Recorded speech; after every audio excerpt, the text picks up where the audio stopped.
Moi, c'est vrai que j'ai décidé de me former en milieu de carrière. J'avais besoin intellectuellement de me remobiliser, j'avais besoin de me prouver que j'étais capable d'actualiser mes connaissances. Et du coup, j'avais envie aussi de réinterroger ma pratique et de confronter ma pratique à des nouvelles connaissances, ou en tous les cas des connaissances actualisées. Alors moi, j'ai retenu l'ESCA parce que le cursus était assez global. Je trouvais que l'approche, en tous les cas, était complète. J'ai aussi choisi l'ESCA parce que c'était à Angers et que je suis angevine, et que dans mon équilibre entre ma vie de famille, ma vie professionnelle et du coup la formation, je trouvais que ça me l'a rendu envisageable finalement cette formation.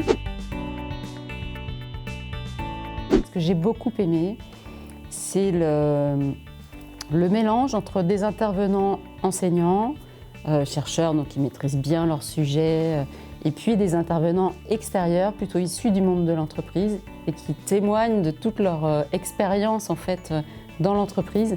Ça, j'ai trouvé que c'était vraiment très bien équilibré.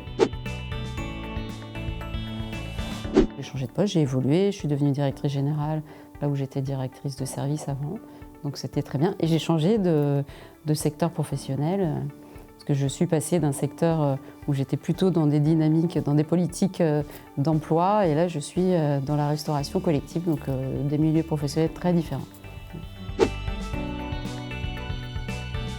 Pour moi, le premier point fort, c'est que l'ESCA, c'est comme ça que je l'ai vécu en tous les cas, c'est une école avec des valeurs humaines, et qui ne sont pas que sur le papier glacé de la plaquette de l'ESCA. Je pense que c'est dans l'histoire de l'ESCA, il y a cette approche humaniste en fait, et qui ressort vraiment dans la formation, dans le contenu du programme et dans tout l'accompagnement qu'on a au fur et à mesure de la formation. Et ça traduit bien les valeurs humaines de l'ESCA.